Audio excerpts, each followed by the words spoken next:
You had to make some compromises. But there's no reason to expunge these records any more than we don't expunge fingerprints. We don't expunge photographs of people who are arrested. So we hope to take that next step, but this is a huge step in comparison to that.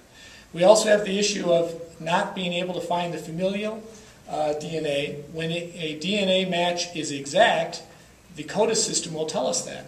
If it's one or two things off, that means it's someone in the family, and they won't tell us that. Around the world, they're doing that and solving actually one of the biggest serial murders in London was solved because they realized it has to be someone in the family. We're not allowed to get that information to date, and that's actually national legislation we need. That's not something that can be done at the state level. But this is a fabulous step forward. I'm confident actually right now I have another case pending in our courts. I can't comment on it because it's pending. It's a murder case and rape case strictly solved by DNA. Again, it's one from 2004 that we wouldn't have it today if we didn't have DNA from different suspects in a bank that we can go to and compare against. This will increase that bank. This will solve crimes. We're very excited by this. Thank you. And it probably took too long, so I apologize. Thank you very much. Thank you, District Attorney May. Next, we'll hear from Ron Sloan. Ron is the director of the Colorado Bureau of Investigation currently, and formerly was police officer, detective, blah, blah, blah, and eventually police chief in Arvada, where I came to know him. So he too has intimate knowledge of what goes on, but as I alluded to in the beginning, CBI will be overseeing this process and actually entering the samples into the database. Ron? Not that it makes any difference, Senator Morse, but I actually was a cop in Aurora. Spent 20 years in Aurora before I was a police chief. Let me just share with you a little bit about the Colorado Bureau of Investigation's role in implementing what was Senate Bill 241 and is now referred to as Katie's Law, the collection of DNA samples upon the arrest of a felony charged individual. CBI has a responsibility under this law to provide, through the surcharge on convicted offenders, is funded to provide the collection kits to every local agency in the state, police department and sheriff's offices, to actually do the collection of the DNA upon the arrest of the individuals. We have been working hard for at least the last year in setting up that entire system and setting up the system for distributing those collection kits out to all of the local agencies around the state.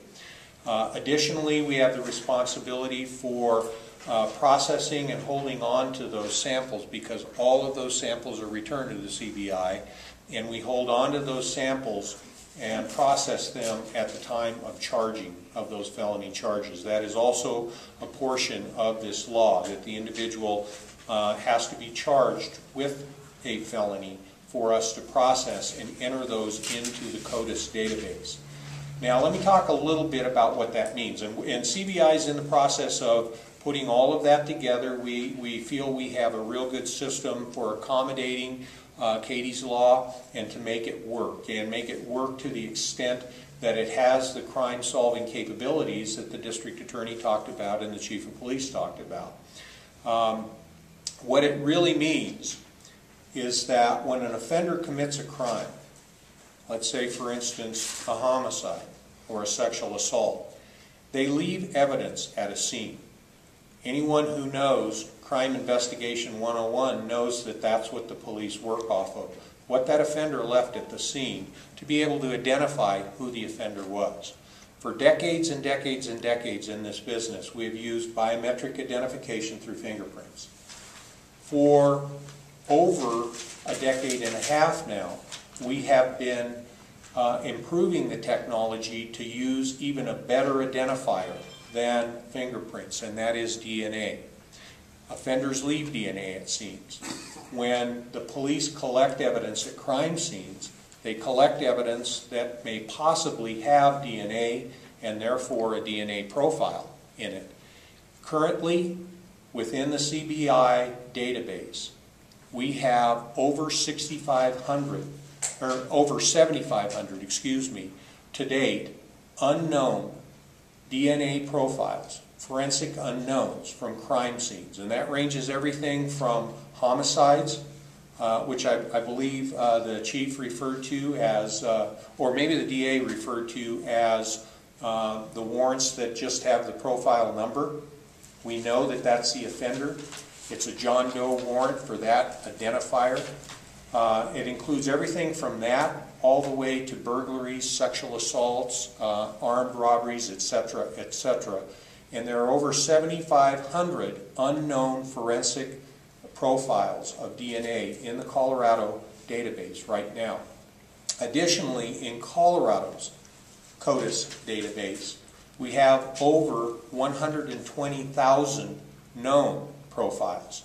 Those profiles, up until today, came from felony convicted offenders. Okay? What this means is when we get a profile developed from a crime scene and we enter it into the database, if a known offender whose profile is in that database is in there, we'll get what we call a match or a hit. And that gives the police one of the strongest, most profound leads they have in being able to solve that crime and identify an offender. As it stands right now, to date, if you'll excuse me for a second, to date, since we became involved with CODIS, and since we started on a gradual collection of convicted offender profiles, to date we have over 1,800, as a matter of fact, 1,873 forensic hits out of the Colorado database. In 2009, we had 389. To date, in 2010, 286 forensic hits. Just imagine what's going to happen in terms of crime-solving capabilities with collection of arrestees' DNA, felony arrestees' DNA, when it increases the database of knowns by threefold, from approximately 20,000 a year to over 65,000 a year. We believe that this has the most profound and powerful crime-solving capability of anything that's been done in decades. So I offer that to you for consideration for how important Katie's Law is and how important it is to bringing these repeat offenders to justice. Thank you. So the actual process of collecting DNA will be done upon arrest now with a swab of a cheek. And the way that we arrest people here in Colorado Springs is that we transport them to the CJC Criminal Justice Center that is run by Sheriff Terry Makita. And so we have with us today Commander Mitch Lincoln, who oversees the Detective Bureau for the El Paso County Sheriff's Department, to talk about the actual mechanics of what's going on at the jail starting today as we'll be collecting this DNA from each felony arrestee. Mitch? Thank you, Senator Morse. Good afternoon. I can gladly state that we did begin collecting DNA evidence from all felony arrestees at 12:01 this morning. And as of about 5 minutes ago, we have done 4 individuals. It's a fairly seamless process. Actually, Chief Meyer's City ID Bureau folks who do the fingerprinting and mug shots down there will be collecting the samples from individuals, excuse me, barcoding those and then ensuring that they get sent to CBI.